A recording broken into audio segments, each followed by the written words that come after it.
I hope you enjoyed reading this entertaining novel. Published in London in 1936, Minty Alley was most likely written during James's early years in London starting in 1932. The novel also was likely inspired from his formative years working at the Trinidadian magazine, The Beacon. Minty Alley is James's only work of fiction. In many ways, this work represents an extended love letter to the people of Trinidad generally, and to the low class of Port of Spain specifically. In the following presentation, I hope to walk you through some background on CLR James, Trinidad and Tobago, and of course, the novel.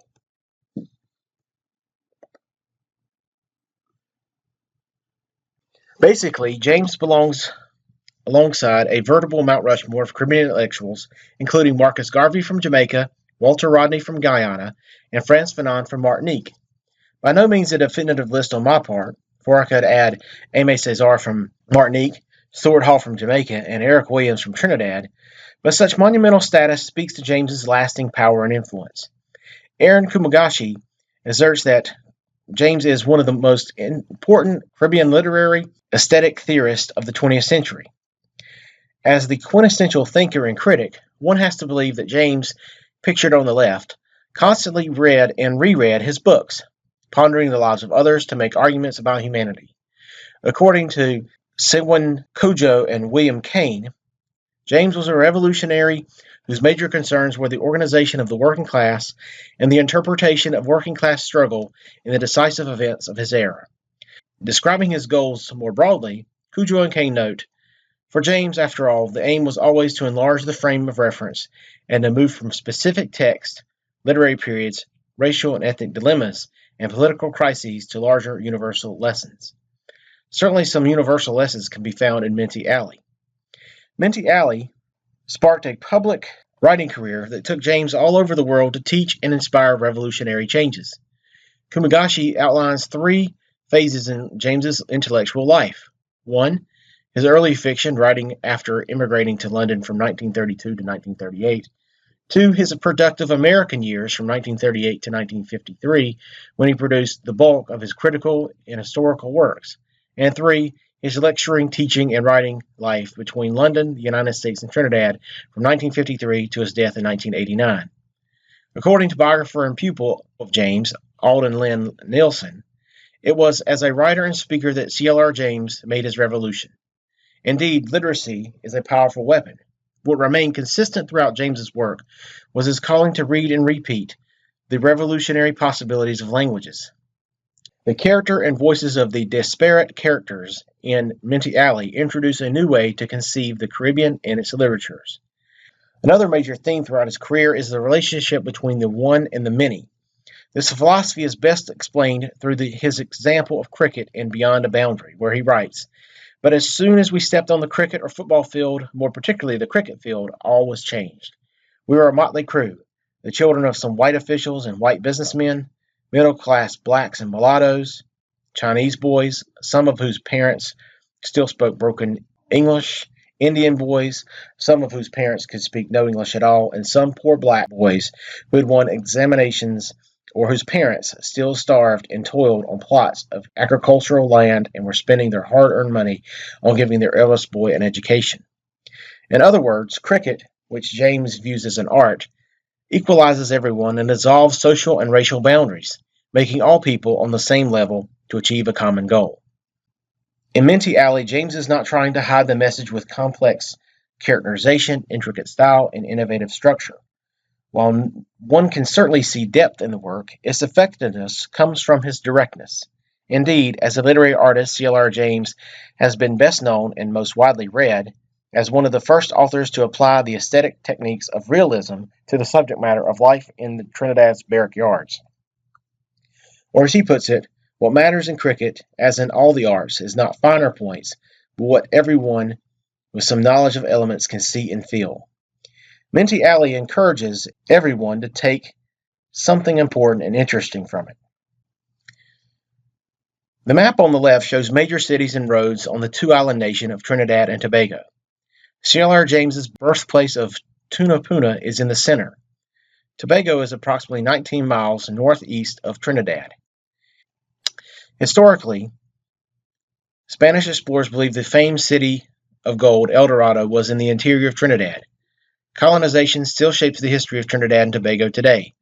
Indeed, the capital of Port of Spain, in its very name, speaks to the exploitation the islands endured during colonization. It was literally a port of Spain. The Spanish and British used the islands for a plantation-based economy until the 20th century. With the discovery of oil and natural gas, Trinidad and Tobago maintains one of the most prosperous economies in the Caribbean. According to an International Monetary Fund database, Trinidad and Tobago have the third highest gross domestic product in relation to purchasing power parity in the Americas, behind the United States and Canada. Beyond the raw material riches of this nation, it has produced important cultural wealth. Calypso and the limbo developed in Trinidad, along with other famous musical styles and dances. The steel pan was invented in Trinidad. Carnival is the major celebration in Trinidad and Tobago, taking place the Monday and Tuesday before Lent annually. The image on the left is of Sharks in Chips Bay, Trinidad, located on the northwest peninsula of the island. Although it looks like an advertisement for Corona, the image on the right is actually Pigeon Point Beach, Tobago, located in the southern portion of the island. Trinidad and Tobago, like many other Caribbean countries, are very multicultural and multi-ethnic. In Trinidad's case, the centuries of colonization created a society with peoples of various backgrounds, including Spanish and its Spanish colonies in the Caribbean, French and the French Creoles from other Caribbean islands, and British and its other British subjects from all over the empire. One of the largest populations in Trinidad, East Indians, arrived after the abolition of slavery in the early 19th century. Britain used these people to serve as indentured servants on plantations and other industries. The society also had an influx of African cultures in society due to slavery. Trinidad also became a resettlement destination for free American blacks called Americans. The image on the left shows geographic locations of some of these communities. Trinidad, due to its size and remote interior jungles, also maintained a large Amerindian population after colonization that a lot of Caribbean islands were not able to sustain. The population of Trinidad and Tobago around the time Minty Alley takes place is approximately 412,738, according to the 1931 census. While I do not have the ethnic breakdown of the society at the time of the novel, we can see from the chart on the right the most recent analysis of the combined ethnicities on the two islands.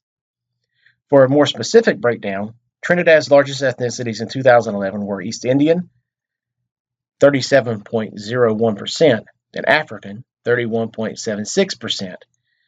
Trinidad's largest ethnicities in 2011, as contrast, were African, 85.29%, and mixed African and East Indian, 4.27%. The characters living at number 2 Minty Alley do fall within these ethnic backgrounds, specifically Philomene, the coolie, a derogatory term for East Indians, and Haynes, the protagonist is of African descent. The novel also has characters who may be of Spanish, Chinese, and Irish extraction, e.g. Mr. Rojos, Mr. Fung, and Father O'Donoghue. Another important cultural legacy in the book is Obe. Obe, Voodoo, and Santeria are African-based religions and practices throughout the Caribbean.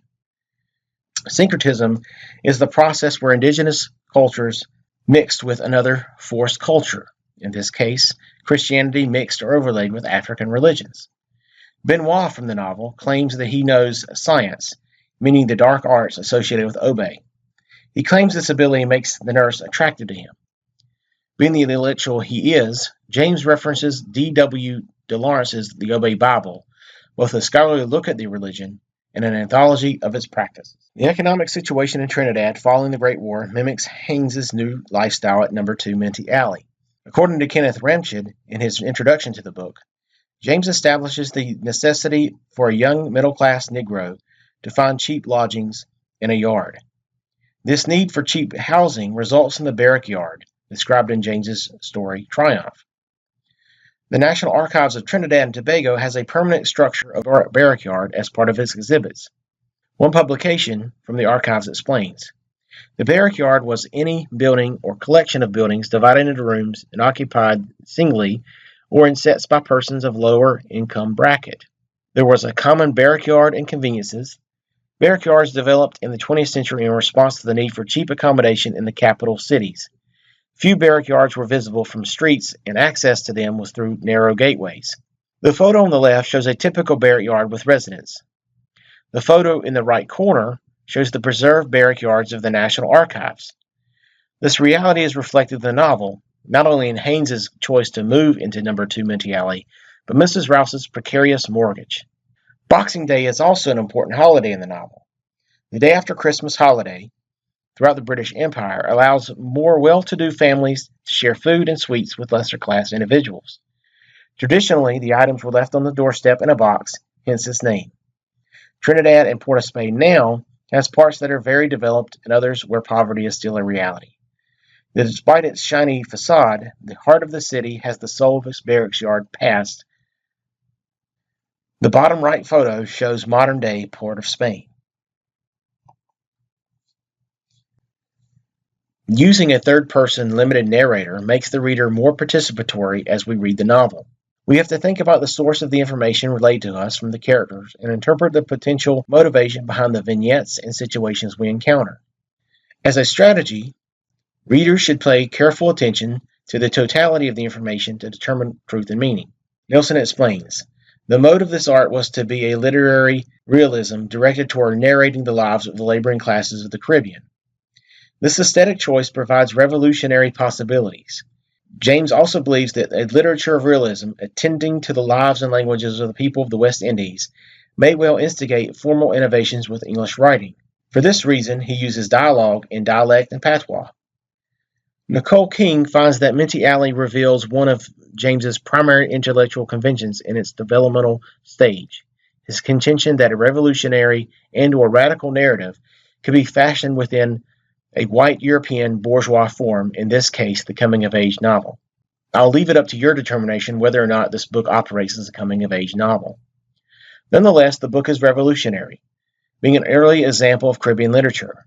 Therefore, in Minty Alley, he has broken the boundaries of the English realist novel, bringing that form and its techniques to the colonial barrack yards, and in the act, altering the form itself. Ramshan extends this notion further, but Minty Alley is more than just a novel of the yard narrated from an unusual point of view, and Haynes is not simply a narrative device. One of the novel's concern is the mutually impoverishing alienation of the educated West Indian from the people. In essence, they are all in the same economic place, and no one is above the daily grind of colonial economics. According to Nelson, James concentrates on figures on the margins in his philosophical and literary writings. Often credited for giving voice to subalterns, a term developed by post-colonial theorist Geertruida Spivak to describe people in society so though they do not have the right to speak or that they do not belong in mainstream culture, James champions the common folk. Nelson notes, the texts of C.L.R. James are haunted by prophetic figures of imprisonment that seem attendant upon its narratives of emancipation. With this last phrase regarding emancipation, this novel challenges us to pick a main character. This quality can sometimes be frustrating. However, I think it makes the novel more endearing and significant. After all, you can trace changes in all the main characters. While Haynes is the central character in the novel, the one we are supposed to identify with, the one who represents the literate reader, all the characters in the book could be interpreted as protagonists. This ability by James, intentional and purposeful, makes us pay attention to the various changes occurring among many of the characters. In this way, all of them could experience an emancipation.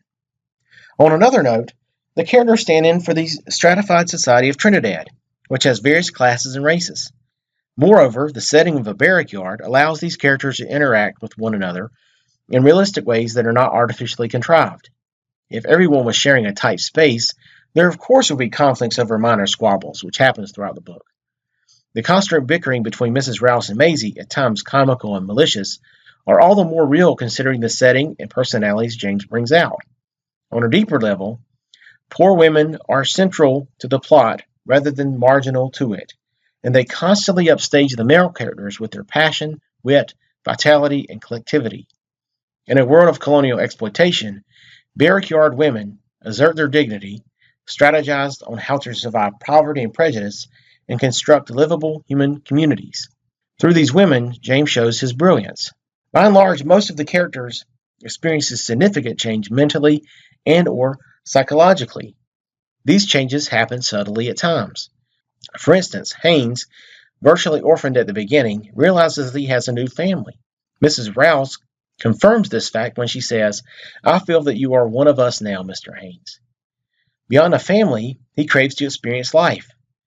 James writes that while at one point comforting Mrs. Rouse, Haynes begins to change, and Haynes, held her by the hand and was in the thick of it.